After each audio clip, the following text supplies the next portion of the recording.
My Bitcoin bowl is all I have left. Sold my house, my gold no less. The wolves are circling my huddling hands, but this man's much stronger than the average man.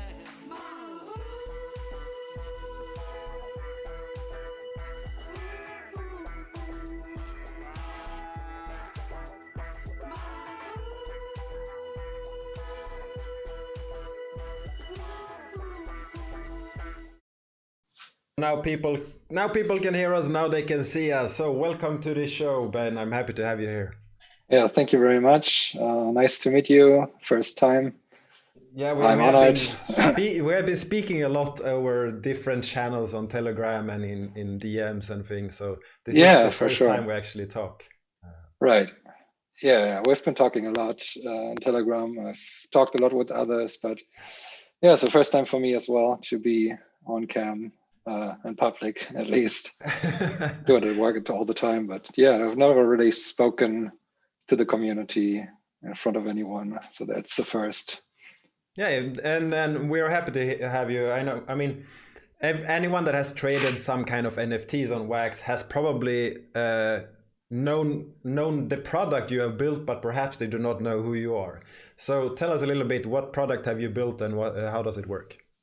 Yeah, I'm Ben. I've been a software developer for over 10 years now, and I have worked in all kinds worked with all kinds of software. I've been working on Android and iPhone. I've been doing Unity 3D.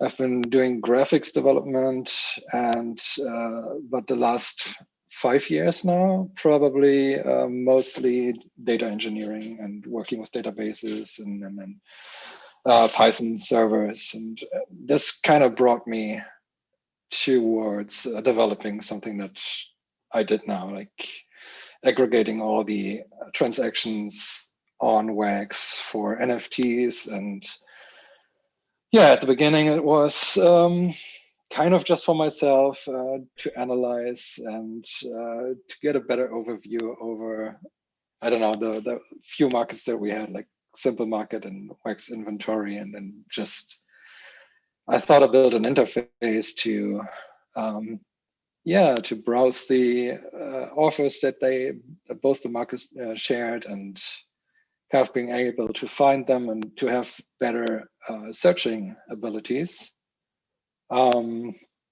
Which I've, especially if you know the older version of Simple Market, was kind of lacking. You couldn't really find any Vigo skins or viral stickers very easily. And so even when Garbage Pail Kids came, it was impossible because you couldn't filter anything.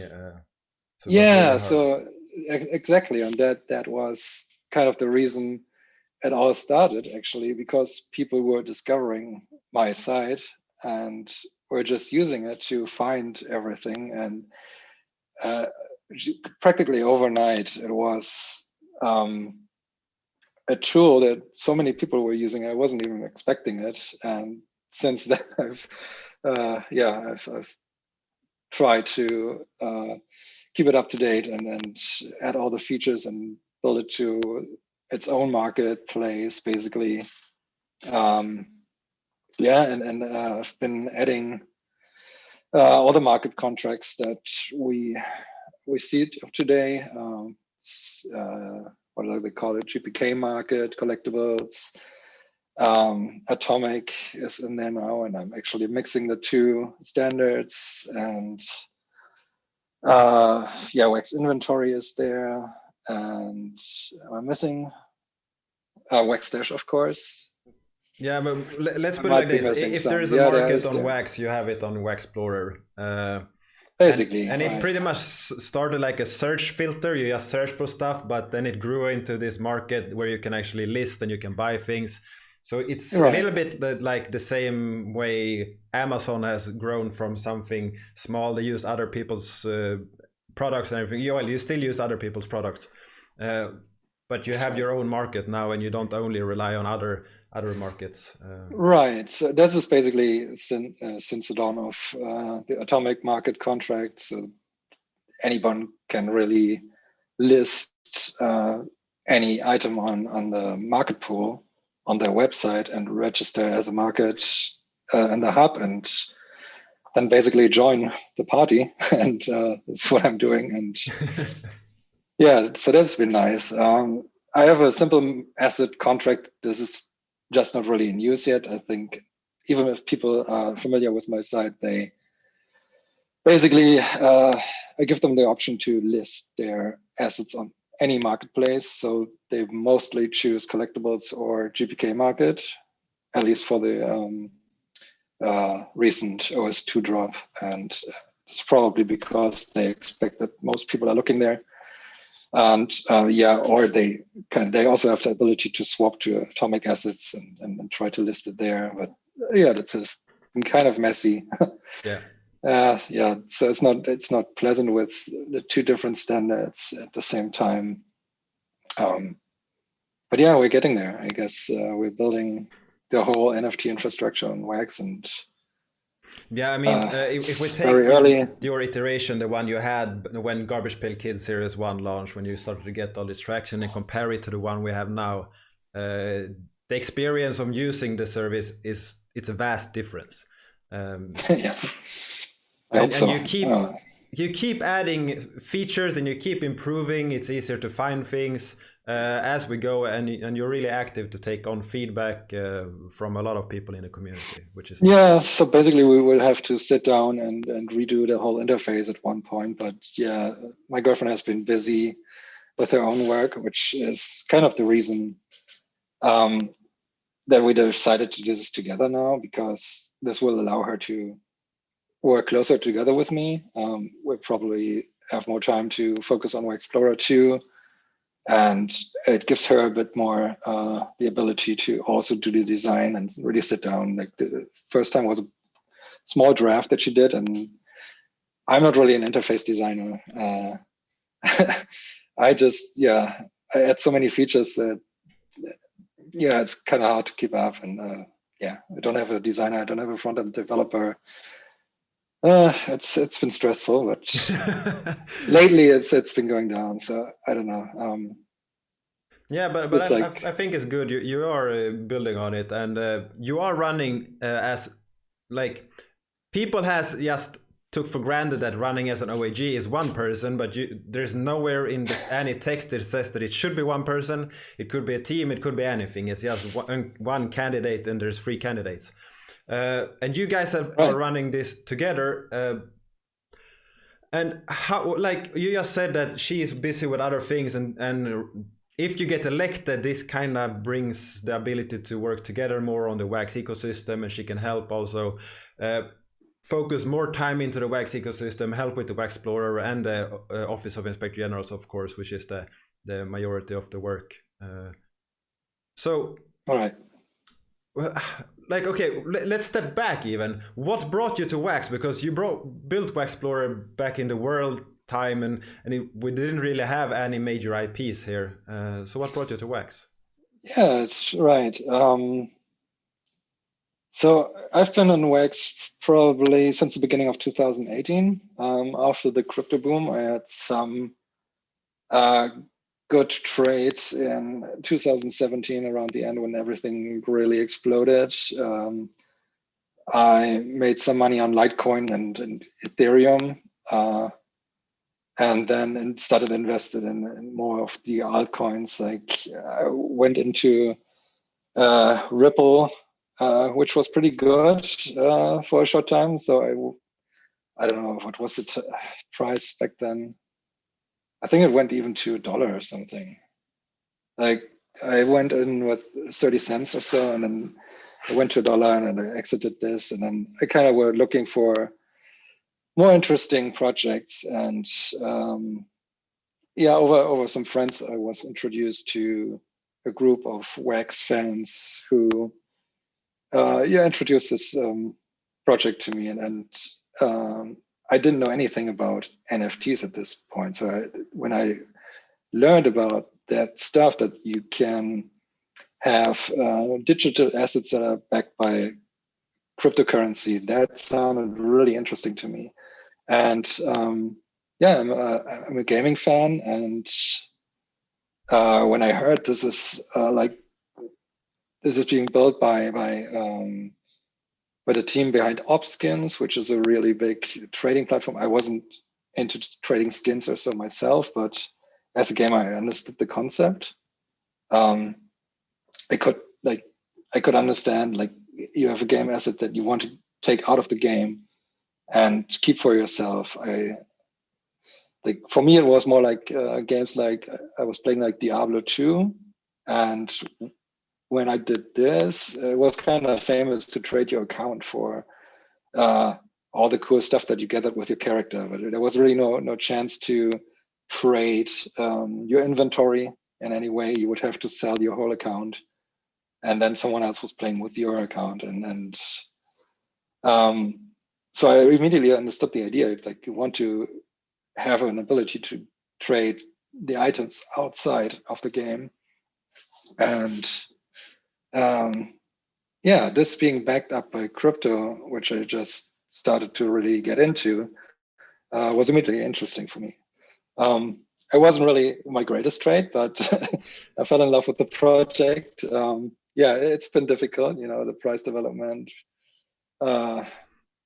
was not so rosy with Wax so far, but I'm actually not down that much. I've been averaging all the way down, and we were at the button with 2.5 cents or so, and I scooped up a lot more. I got funding from Wax Labs during that time to build Waxplorer, and there was a really good investment, I guess.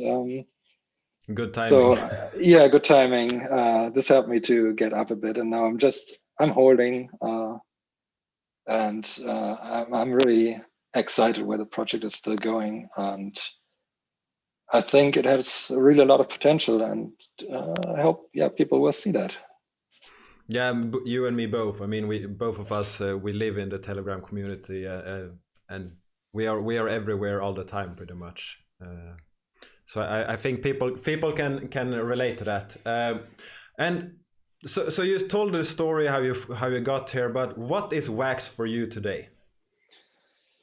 Today it's a really cool NFT trading network, I would say. It's a lot of fun that you can just log in over the browser into any market and have your account there and trade NFTs instantly. I mean, it's really cool that you can practically click buy and then enter in your price and click sell, and everything is instant, and you're hoping to get something out of it. You keep what you like for yourself. The pack opening is always fun. With drops like Cox, for example, you keep what you want to keep and you sell the other stuff, and then try to get your collection together, which encouraged me to build out the collection page, really. And this is so much fun, and I think it still has, for mainstream adoption, it's still a bit clunky, and we need to figure this out. We need to improve it. But compared to other crypto and like doing this stuff on Ethereum. We sat there last week when Alien Worlds launched, and I missed when the pack price dropped to the very cheap price for Wax, and suddenly they were sold out. I totally missed that. It happened within 1 hour or so. And then we tried to do this in Ethereum, and it doesn't feel good. No, it's very stressful. We both of us sat in Telegram and I don't know, has anything, the pack numbers doesn't drop, we have to wait for confirmation. We just kept waiting. It was minutes, and we're used to just buy and then it's done. Refresh the page 10 times or so, nothing happened. And then suddenly 1,000 less packs in Ethereum in 1 second suddenly, and you're not used to it. And I guess the worst thing that we experienced with the cloud wallet was when those transactions got stuck because too many users were using it at the same time. But this is early problems that we figured out pretty much. I think the team has done an incredible job. So far, I haven't noticed any problems anymore with the cloud wallet, and I think it's just getting better. And I'm excited to see the new version, and I really hope that what is Wax, what can it be, the future of digital assets trading, holding those in your personal account anywhere on the internet and for different games and IPs. And I think that's incredible. I think it can really be something. I don't think anybody should have their stuff on Ethereum. It's not practical. It's no, it's too slow. I'm a very impatient person. I want things to happen directly, and just sitting and waiting. It's hard. It works for artworks, right? For expensive art, where Rarible has a pretty good concept that you buy really one piece and then you have it. But it doesn't really work for the trading, the stuff that we're doing, and then fast-paced collecting and ripping packs. And I couldn't imagine this stuff on Ethereum, really. I would like to see art on Wax more, marketplaces is centered around single pieces of art that someone is selling. I hope this gets built somewhere. I think the Pink guys already mentioned that they want to upgrade Atomic Hub in this direction. I was also thinking about it, but it's a lot of work. I think you need a new page for that that's really dedicated to those kind of art sales. With a different kind of layout and everything. Definitely. But I hope that's coming. And I wonder what kind of strategies the team can think of, that we as a community can think of to reach more people. Because once you experience it, it's just much better. People have to know and understand. Just the experience of ripping packs is something that is way more fun than I want to realize. It's addicting. It is. So this is all good, and we are on the same page here. We both see this future and the possibilities, and things are really getting better. If we just compare what we had in June and compare it to today, we have it's a huge difference on all areas. So I really think we're moving in the right direction. A lot of the people are impatient, same as we are in some cases. But if we just take a step back and look the difference, we have achieved a lot, and we are still going forward. So I don't think we will stop there. But what is, if we go into the OIG, so the OIG, the Office of Inspector Generals, it's to govern the guilds that get paid by the Wax ecosystem to make sure they are actually adding value to the chain, to the ecosystem in different kind of ways. So what is blockchain governance for you in this sense? I think at the moment it's really just a job that we are doing for the Wax team. So they are having all the voting power, and we, as the Inspector Generals, will kind of give our rating to them to vote on. But yeah, I think in the future it's gotta evolve to something else where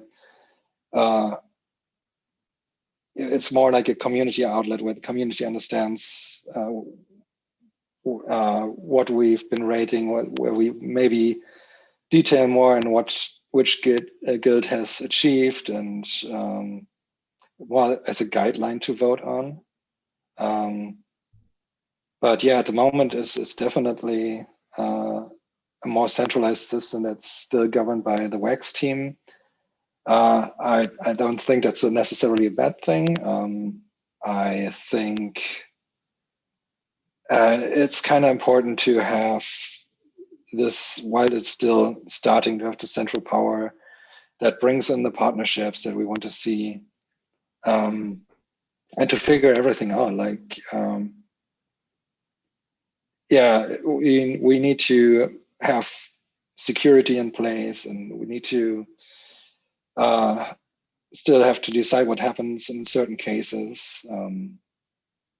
And yeah, I think it's a slow progress, but we want to start on it and move WAX to be more decentralized, and probably at one point also grow this OIG, because like it's a lot of power for 3 individuals to decide like, oh, those guilds are doing a great job, and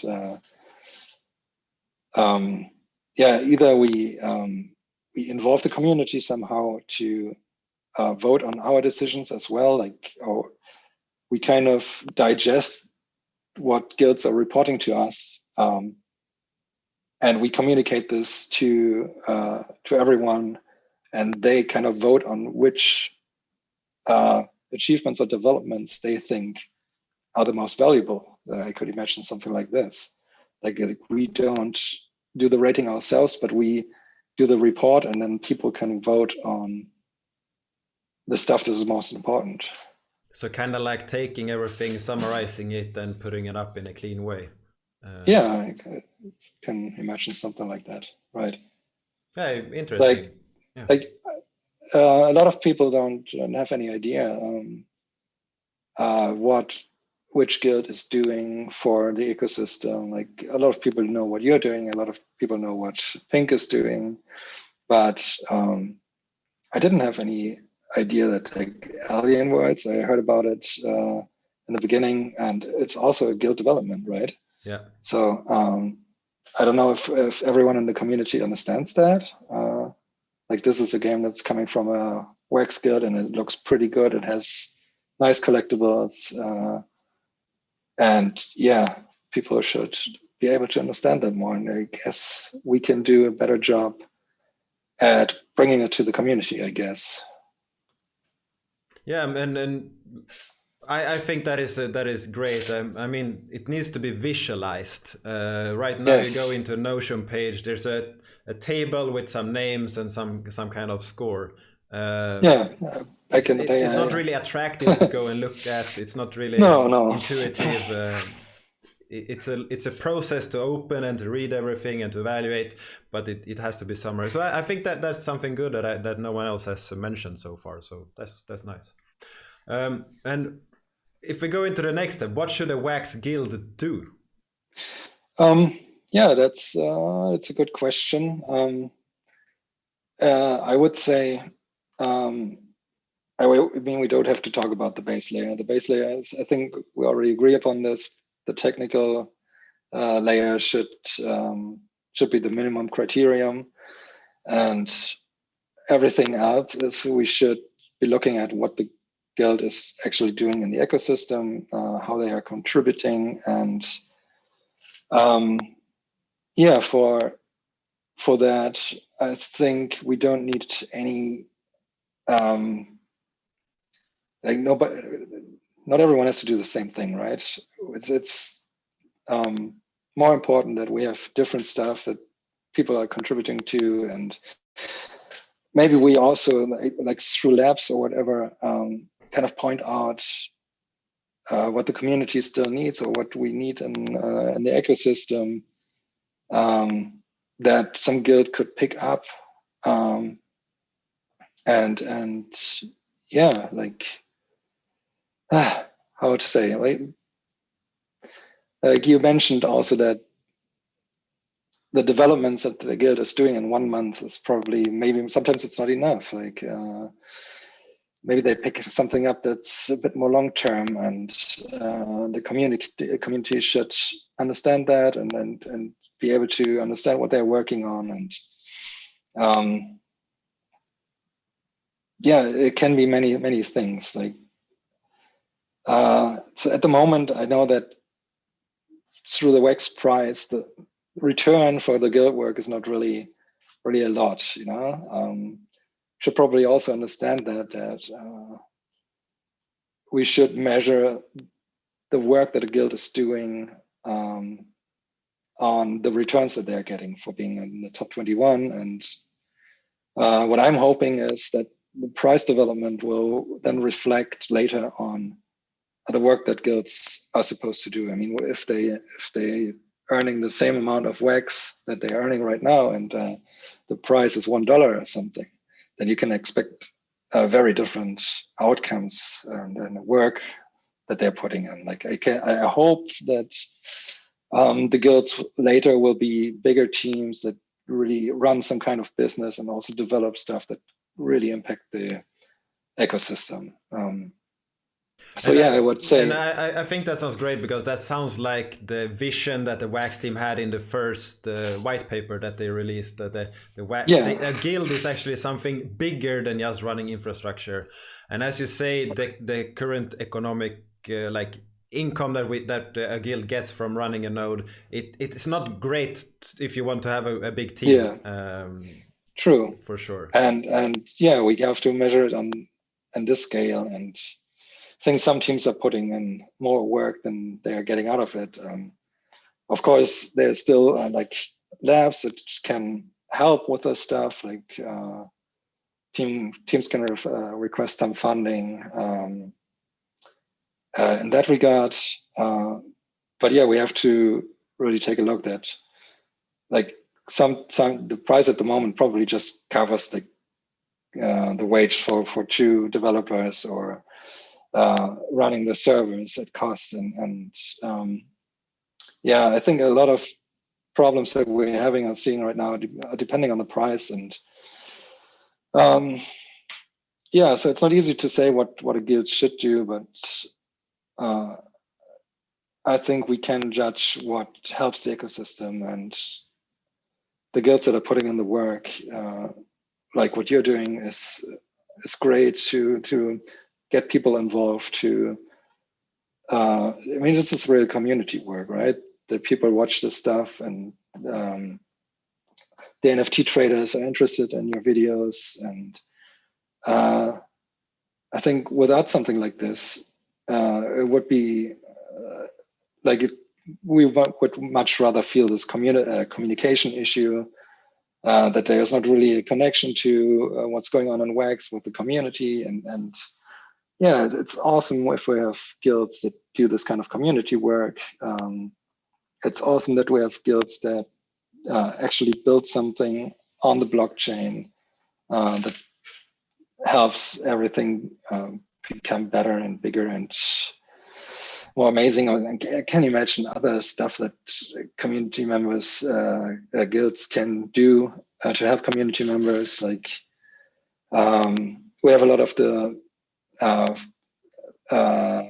foreign guilds, not foreign guilds, you are also a foreign guild to me, but like in each region, they can also help help the ecosystem grow, like doing translation stuff and doing marketing on their region. Like Wax Eastern has helped you to translate Waxplorer. They are working on yes. WeChat. They have we are all in Telegram. We are speaking on English, and Wax Eastern are working on WeChat. On they are translating my videos. They are translating websites. They're translating stuff for Wax. Oh yeah, right. And that is very important to reach more people. And Nichols has actually commented that Rodrigo EOS Detroit are building some kind of dashboard for OIGs. And I hope that is visual and intuitive enough for people to actually want to go there to learn. Yeah, hope so. And as you said, that like there could be some for labs where guilds can come and get ideas for what to build, and there is such a thing. It's just very hard to find. There is a place where you can go and put up, this is my ideas. I have an idea to build this, and you post it, and some developer can actually go and take it. Yeah, I haven't found this. It's well actually hidden. not linked anywhere. It has been shared in the Wax announcement channel, and it has been shared in some different places. Your camera just went out of focus a bit. Yeah, sorry, it's when I move, I guess. Yeah, it's the same as mine. So there is one of these, and I actually put up, like, I want some kind of stream overlay where when a certain account gets an asset sent there, an NFT, it pops up on screen, or some kind of donation with the message, same as like Streamlabs and everything when you donate with PayPal and things like that for streamers. It should be the same, but also for NFTs.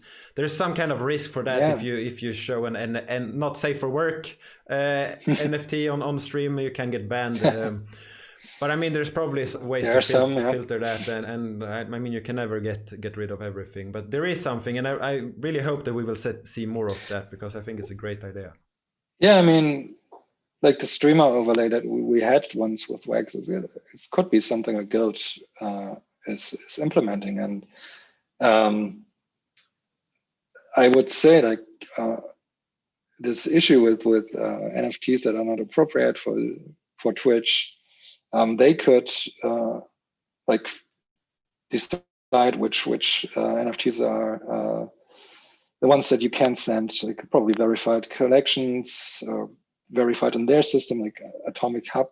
That's actually, I don't know if you know that, but those collections are not verified on chain. It's just verified on their website, right? So if you implement another service, like, you can decide which collections you verify for yourself. And I would really like to see something like this come back, like where you can donate.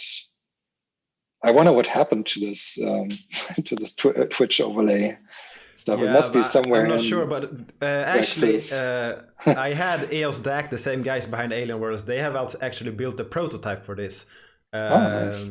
But right now it plugs into the sales, and I can actually filter, so it's only my own collections, and if someone buys that from any of the marketplaces, it will pop up on screen. So there is a template for this, and it's a prototype cool. that Michael J has built. So this is great, and this is small things that could have a large impact if we continue to build on it. And could have a large impact if people learn about it.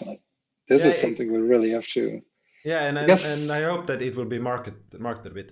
And it's easy for us to dig into this, but today we should talk about OIG a little bit more and what we're doing. So you talked about it's great to have teams that do different things, and there's value in a lot of different things, and you see it going forward. It's kind of a lot of small businesses running things on Wax as the price goes up, but they get more money and can put in more money to hire more people and everything. But how can we evaluate the teams based on different things to find some kind of metric and evaluate them? So we have, like, the difference from top 21 and below to standby, the pay is different. So how can we evaluate that? Right. Is this still the case that the standby guilds don't get paid at all? No, they get paid. It's just that they get paid manually from the Wax team every month since, I don't know if it's like in April or something. Oh, I see. A fair way of, I think it's still very subjective, and we have to evaluate all kinds of development based on subjective points. Like, it's not really easy to compare anything, but I would say that the base layer is the technical part, and everything else comes like as a bonus. Like, if you do the YouTube channel and others do developments, it's not like you don't get any points for zero development, but we would probably rate every kind of work differently, and then that's why I also suggested that maybe we develop something for the community to work on, what they really, from which guilds, which project do they want to see more of, and maybe base our rating on the voting. Like I could imagine something like this. I would have to. I'm not in there yet, and I haven't spoken with the other inspector generals in detail how their system is working so far. But so I would still have to learn about it. So I cannot comment on what metrics they are currently using and what I think about them. But I can like imagine how I would judge certain developments, and if this is useful for the Wix ecosystem. And I think definitely I'm very involved with the community, and I've been following the project so closely that I think I have a pretty good idea about what is adding value. And maybe sometimes I don't really understand, like, okay, I didn't expect this to come out and have this much value. But I think about a lot of projects and ideas, I do have an idea, and I would say, oh, this is great stuff. I would give them a good rating for whatever they're doing. And hopefully the others will have some input about other developments that I don't fully understand. And something, I guess there's something we can work out together. And I actually think that part is good, because there are 3 individual candidates that are supposed to rate everything themselves, and then they go together and get it together. At least that was the idea from the start. I don't know how much they work together. I know that they talk a lot together, and they discuss the things, they test things together, they do a lot of things together, but the rating themselves has to be some kind of median, and they are changing a little bit there, and they are rating people in different kind of areas. So in product development, we have business development bringing work to the Wax ecosystem. Like per se, I bring in tops and they release something. That's business development, and that adds value to the ecosystem. Totally. And then we have community engagement, and the tech side is one large part of it. Right. So yes, this was another idea that I had. Like when we're growing and when a price finally follows up, and the guilds are able to do bigger work and actually bring in partners, like this would be an ideal vision. And like in the future, Wax could be a single guild, not the central runner of the blockchain, but they take their share, and they found a guild for themselves, and actually they can also have multiple, I don't know, like Wax Los Angeles, or and one like it could be a foundation, and they have a German branch and then an Asian branch, and they have 3 different guilds, and they're doing different work and onboarding different partners, and other guilds are onboarding someone like what Pink is doing right now with they have partners where they are launching on the Atomic Hub.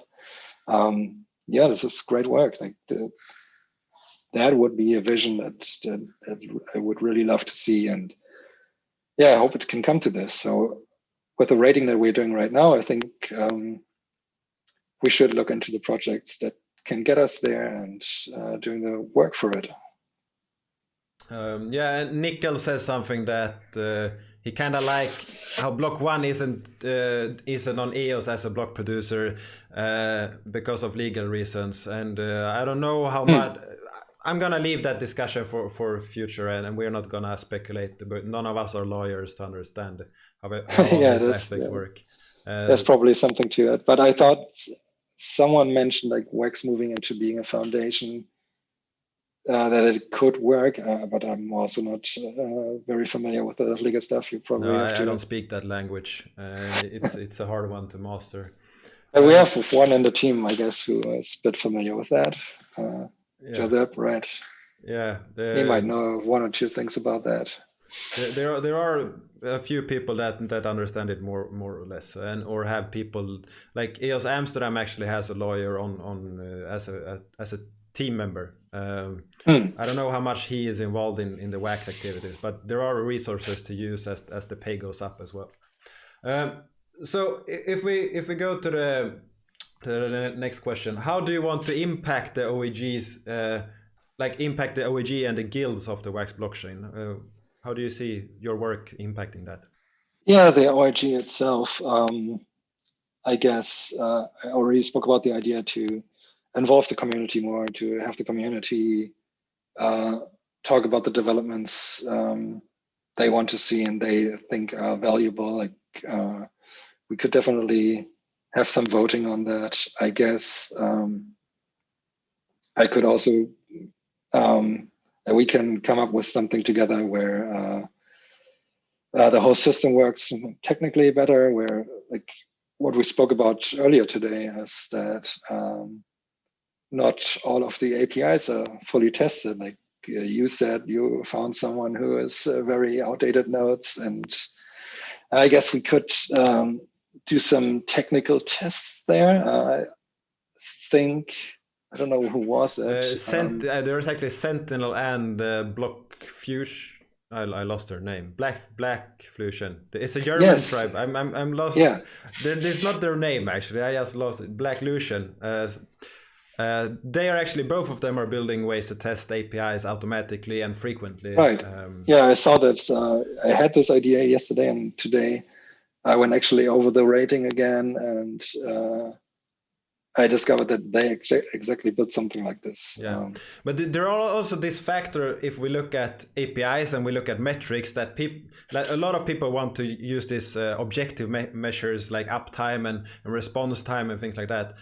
But an API that is not being used will have more likely have better stats than one that is frequently used, because it will have a lot of more load on all the machines. And that is very difficult to measure in a good way. Yeah, I think so. It's very hard to say. Well,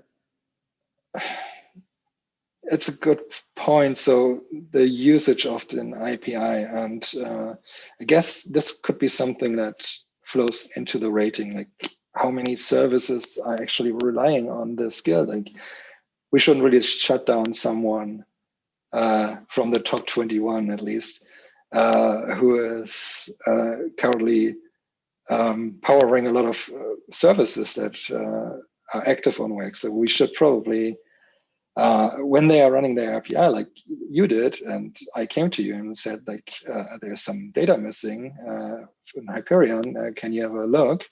And think you did it in 5 minutes. This is also like a service. Like we should probably rate this in a way and see how many projects are actually relying there, and we should maybe talk to the projects. Are they getting customer support and stuff like this? And yeah, I think that should definitely count. I think that is also good, because people have always went the other way around, that it should be self-reported data, and self-reported data, I can just add a number there and no one will know if it's the true or if it's the real data or not. And if you actually go and talk to projects, then you will actually find out from a better perspective. So I like that idea. So that's good. And yeah, I think that are the interesting questions for the OIG. And now we're going to the hypothetical, which is outside of OIG. And I'm aware that we might actually find ourselves in something that might be kind of interesting and fun to discuss from a viewer's perspective and from another perspective. So we have this two hypothetical moments, and this is to get to know you, how you think about waxes and a chain and a blockchain. So some kind of scammer got hold of an account with that get private keys or get hold of an account in some way that has a lot of NFTs and wax and takes that away or takes control of the account. What should we as a blockchain do about that? Yeah, so I've not been around in EOS to experience some of the problems that happened there. So I listened to the other interviews, and the people who are kind of strictly against stepping in, but I would always argue that Wax is trying to be something else. It's trying to be mainstream. We can argue all day about like, oh well, you're too stupid to handle your private keys, but the average user, like, this is very difficult for them, you know. And so this is why the Wax Cloud Wallet works so well. And given that some user is like using the Wax Cloud Wallet, and I don't know which, in any way someone got the account, there are probably some things that we can do on another level before we actually go into problematic stuff like reversing transactions or something. We can probably like blacklist certain transactions from an account, like, or make the cloud wallet not functional in a certain way. Like we could freeze the account in any way. Reversing is probably very difficult, and I would always refrain from thinking about something like this. We should probably think about ways that we can respond to incidences like this. Like, do we have a direct line to exchanges where we can report that the funds that just came in are stolen, so that they can, with their centralized system, lock up the funds and then blacklist that account, or even report whatever they have in there, like the credentials. Like, it also depends on at which scale this happens. Like, is this like a handful of NFTs are stolen, or is this like an account that is has millions of wax in it and is actually, or this is an account of a partner or whatever? We really have to weigh what happened and the response to it. I think it's for mainstream adoption. There should be something where users can report problems, where we can react in some way to it, but not in a way that we reverse transaction because someone got their $100 stolen. That's we can't think about something like this. Like, but I don't know, if the Tops account got hacked, we probably have to do something. Otherwise, we lose them, and we will probably lose any chance of having a partner of that size ever again. Hopefully that will never happen, because hopefully they have been advised enough to have the owner key secure enough so they will never lose that account completely. Hopefully. Yeah. Right. Maybe that's actually an interesting thing. If one of these partner accounts that can mint NFTs in a verified gets hacked and someone starts to mint NFTs, what should we do about that then? That is also something that could be an interesting thing in the future. I think marketplaces would probably have to look into something like this, and then stolen NFTs, for example. Anyone can steal NFTs, but on the blockchain level, to do anything is kind of the last resort.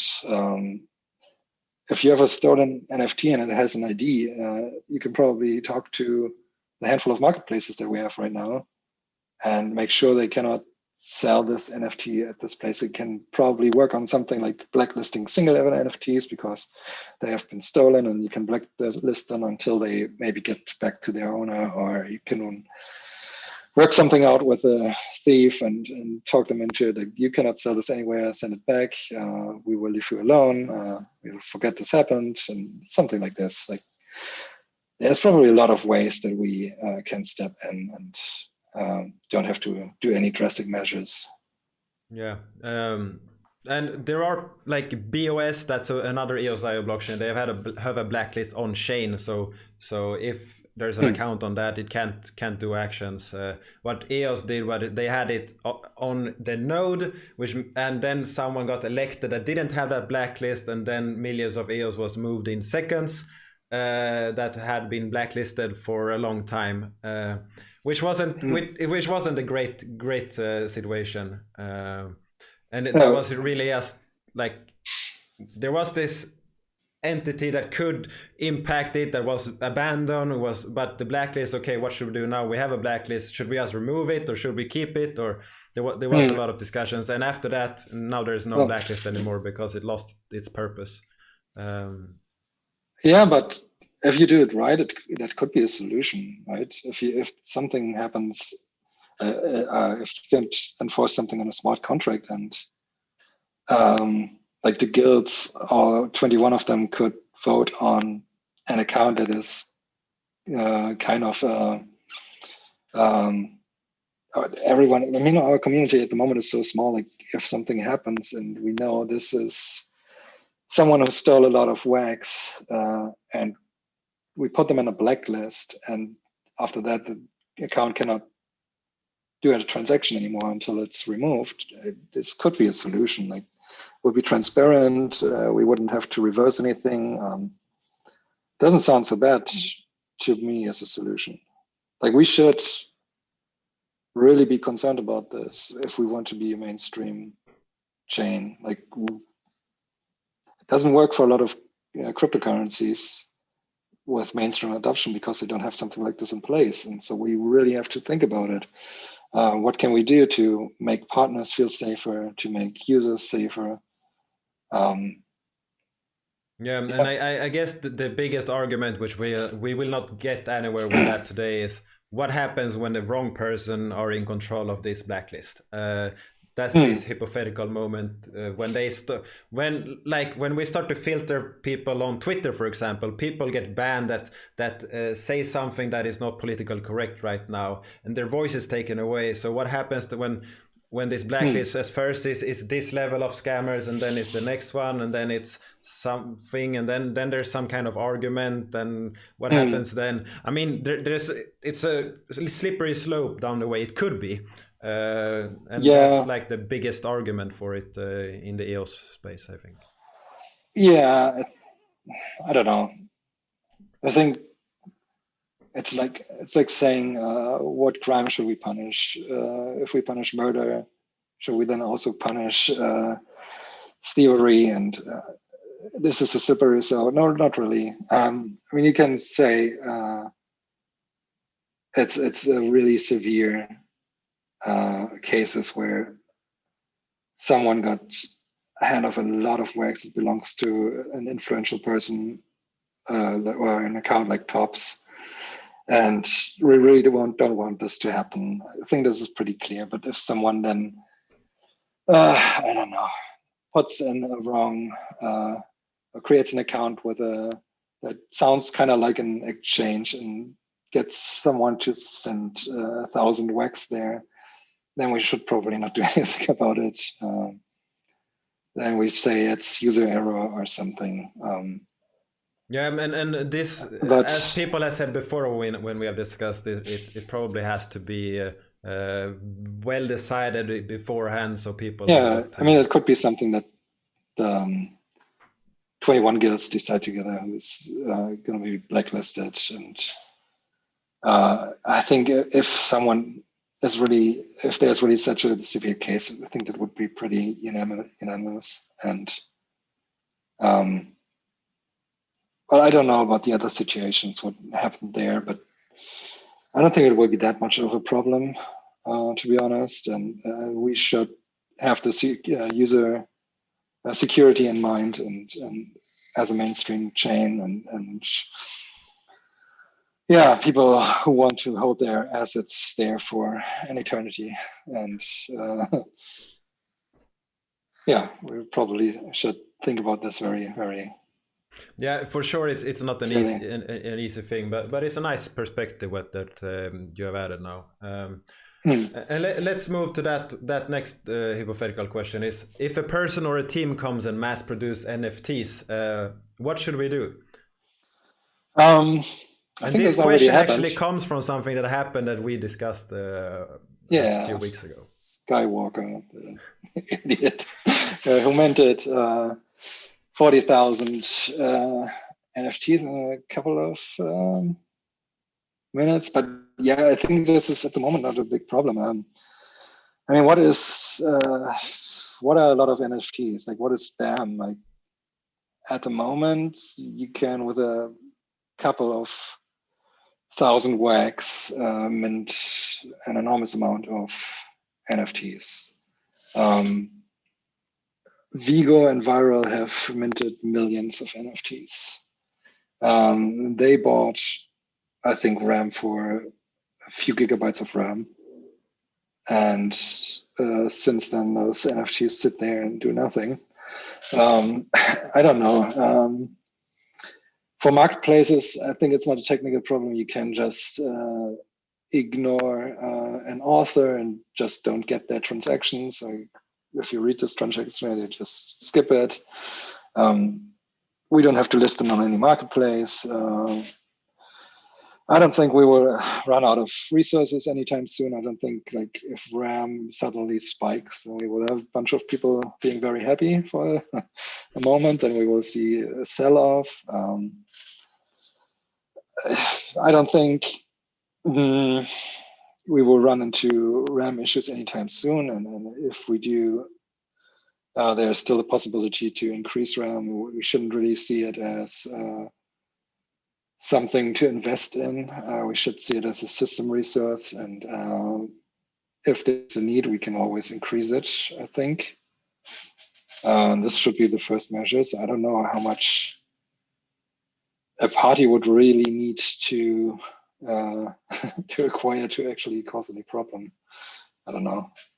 Maybe you have an idea, like... No, really, the only thing it would be... the biggest problem would be for a team like us that want to have full history. If they keep creating NFTs and burning and creating and burning, the data, it will be... the blocks will be big, and it will be a lot of data for us to store. And that's... yeah. It's really a non-issue. It just has to be prepared and thought about. Yeah, I don't know. No, but it's good. That was another hypothetical. And we actually have a question from Sukesh, which is from Greenios and one of the guilds that also run for the office of Inspector Generals. And do you have any thoughts on a guild doing applying for the office as well? Do I have thoughts on that? I don't think so. I think the situation right now is that some people who are running guilds are also in the OIG. I was actually asking about this. Like, is this a problem? I don't really have an opinion about it. I don't think, like, if someone is running a guild, that they are doing, what should they do? Like, vote for themselves? Like, it's not, there are 3 people in there, and it's not really doing a lot of harm to when the one person says, "Oh, I'm doing a really good job," and the other ones don't really agree with that. I think people who run guilds have the advantage of understanding a lot of the work that goes into it. So, no, I don't have a particular problem with that. But I heard this is the goal is not to have this kind of situation, but my opinion is it's fine. I don't see a problem. I think you could do the job very well. You understand a lot of the guild members have a lot of experience and knowledge about it. So, and as you say, I think that is a very good point. Is that to understand what the guilds are doing and the job that is put into what they are doing, it's kind of easy for a guild member to evaluate what other people are doing in a way that someone from the outside may have issues with. Yeah, and you could easily create a rule that the person in the guild, in the OIG, has to stay neutral on their own guild, but in a way that is not like it's only voted on by the other 2 members. And you take the average of the other 2 members, and your vote just remains like anonymous, and you it's just not taken into consideration. And I think it's gonna be fine. Like, I don't see a big issue there. Yeah, and I think actually I agree with that as well. I don't see any issues with a guild running there, and I know some people do see an issue with that. Nickel Well, says the consensus from WAC's government group said we shouldn't have anyone joining the office that is affiliated with guilds going forward. Yeah, the WAC's government group thinks that, but we are decentralized, and so far it has not been decided. It's just what people think, and everything that they come out with can be changed as well. And I actually think it adds value because it's very hard to evaluate. But there's also this risk where, okay, we are friends. You don't want to give me a bad vote, and we work together with a lot of things. I might add stats to someone that shouldn't have the stats because I know them in a different way. And yeah, but I think everything should be transparent. Every decision should be transparent, and we should put out reports that are more understandable for the community, and we should outline what we think was great in a particular month, and which decisions we made based on developments and work that guilds did, and the community can have a look at that, and then I don't know, also to have some influence over it. And if some guild member constantly votes for their guild, but the guild is actually doing a bad performance, I think it would not work for a long time. It's yeah. Yeah. Yeah. So okay.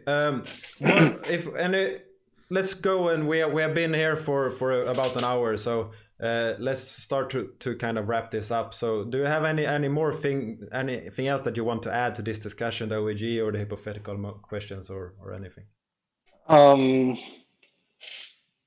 Anything more? I don't know. We have talked about a lot of stuff. I don't think that I'm missing something that I wanted to say. No, I just, maybe there's someone who created their own project on Wax and started working with a lot of guilds. Like, this was really helpful, and like different teams have helped me set up the site, and like, this is important. Like, if there's a new project coming to Wax that wants to get started, like, do they find the help that they need in the community? And if guilds provide this kind of help, this is a major point that should go into the rating. And definitely. So I think for some experience there. New projects. And providing the tools and that they need to get started, like the atomic market contract that new marketplaces can use now very easily, or the APIs, or other tools like the Twitch overlay that some project might do. If we have a lot of open source material that projects can easily use, and guilds are providing that, that's great. Like Order Wallets, the URL it's called, like, which lets you log in to every website with different wallet types that we have. That these tools are being developed, and they just help to create better products and a better ecosystem for that. It kind of aligns with the Wax white paper, like that makes it easy for partners to build on.